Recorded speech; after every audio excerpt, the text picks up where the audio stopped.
Clerk भर्ती पिछले दिनों जो हुई, काफ़ी लंबे समय से प्रोसेस चला। जनरल भर्ती को लेकर बाद में जो क्रम शुरू हुआ, उसमें लेकर कहीं ना कहीं जो आरटीआई एक्टिविस्ट है श्वेता डुल्लो और ऐसे लोग जो हैं, उन्होंने लाइव आकर भी कई चीज़ें कही।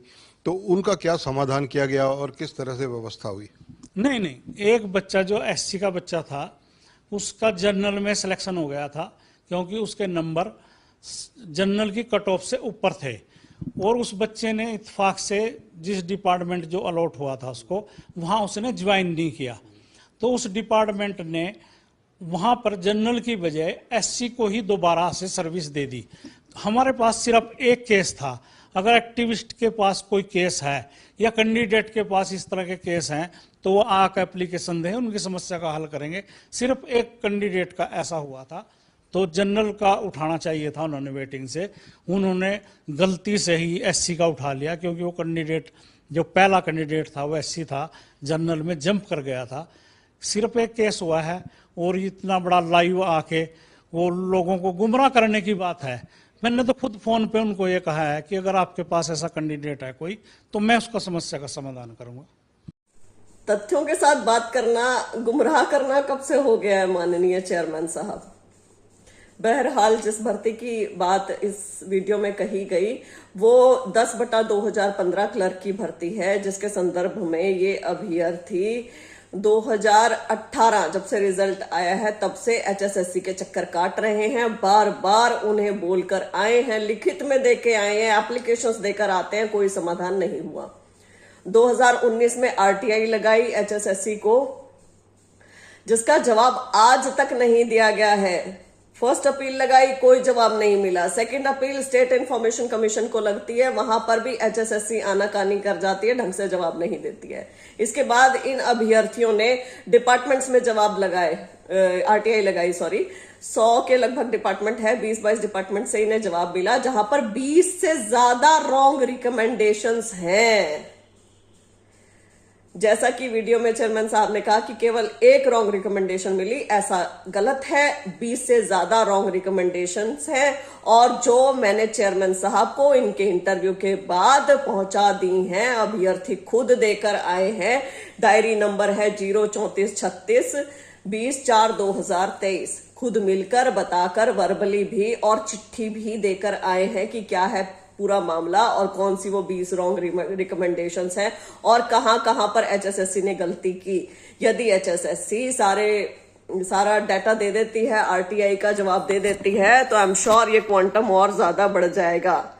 तो इसे क्या कहा जाएगा मुझे पता नहीं, मैं तो इसे कहूंगी जागरूक करना। और मैं कहूंगी कि एचएसएससी गुमराह करती है अभ्यर्थियों को, जो कि आरटीआई का जवाब नहीं देती है, जो कि चीजें छुपा लेती है, फिर बाद में पारदर्शिता बोलती है। तो दैट इज गुमराह करना, नॉट जागरूकता, गुमराह करना। और इस संदर्भ में जैसा कि कहा गया कि मुझसे संपर्क किया गया है, ऐसा कुछ भी नहीं हुआ था। इसके साथ मैं और भी चीजें बताना चाहती हूँ कि बहुत सारे इंस्टेंसेस हैं जहां गुमराह किया गया है। जैसे कि हाल ही एक इंटरव्यू में मैं सुन रही थी कि सीईटी क्वालिफाइंग नहीं हो सकता है और इस मांग को अभी अभ्यर्थियों को मांगना छोड़ देना चाहिए, क्योंकि जो टॉप के 15-20 हजार अभ्यर्थी हैं वो कोर्ट चले जाएंगे और वो कहेंगे कि भाई हम तो टॉपर हैं, और वो भी केस फाइल कर देंगे। ये क्यों मैं कह रही हूँ गुमराह करना, क्योंकि रैंक वाइज कभी रिजल्ट आया ही नहीं। टॉप के 15 से 20 हजार अभ्यर्थी कौन है ये अभी किसी को पता ही नहीं है। तो वो कैसे स्टेक होल्डर्स बन गए और कैसे वो कोर्ट में चले गए, इट इज क्वेश्चनेबल। ये हुआ गुमराह करना, और ये पॉलिसी मैटर है। सरकार इसको अपने लेवल पर देख सकती है, यहां पर फिर बाद में नीचे वाले कैंडिडेट्स मैटर ही नहीं करते हैं, बिकॉज देयर आर क्लॉजेस। जो पावर टू अमेंड वाला क्लॉज है, प्लस जो एग्जाम से पहले केस फाइल हो चुका है, उसके आधार पर कोई भी चीज, कोई भी फैसला सरकार ले सकती है। I am sure about it. Second, बाहर के अभ्यर्थियों को जो 5-5 अंक दिए गए हैं हरियाणा से बाहर के अभ्यर्थियों को, उसका कोई इफेक्ट नहीं पड़ेगा, which is wrong.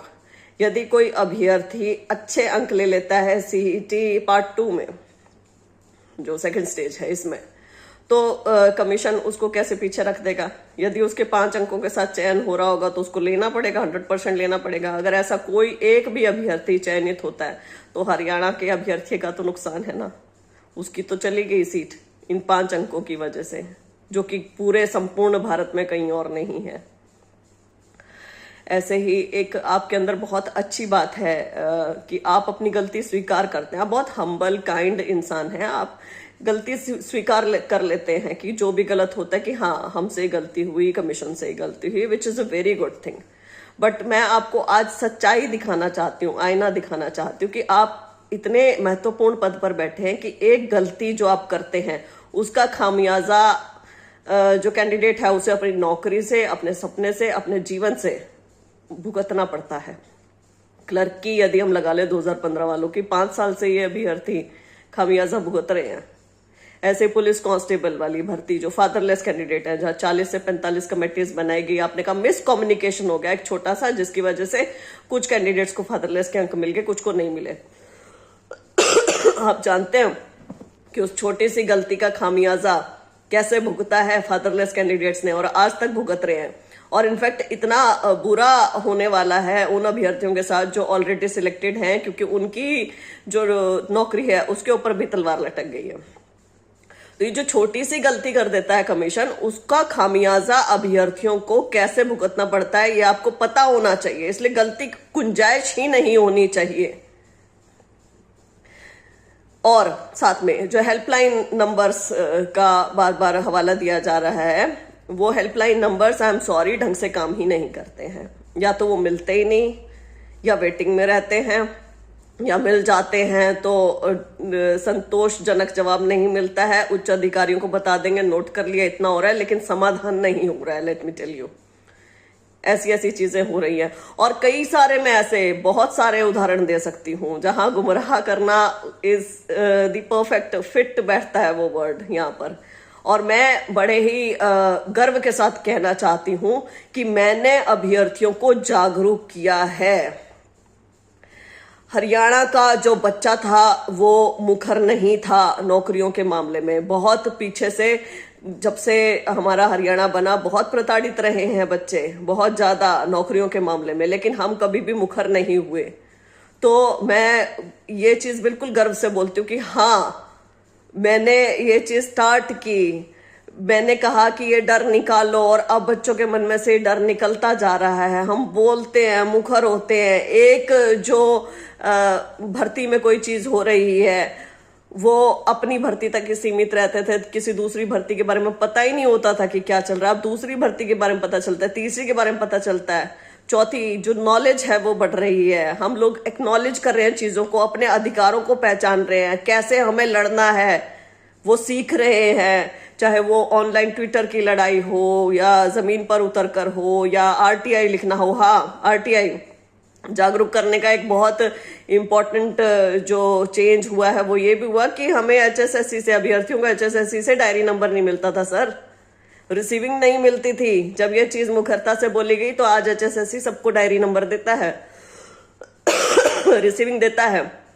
Calendar of examination आपने जारी करने की कोशिश की, which is very good thing. क्यों हुआ? क्योंकि जागरूक हो रहे हैं अभ्यर्थी, आपसे सवाल करते हैं, पूछते हैं, कहते हैं आपको, रिकमेंडेशंस देते हैं आपको। कितनी सारी रिकमेंडेशंस ऐसी थी तो जो मैंने दी हैं आपको, और आपने वो मानी है, और जिसके लिए मैं बहुत ज्यादा आभारी हूं।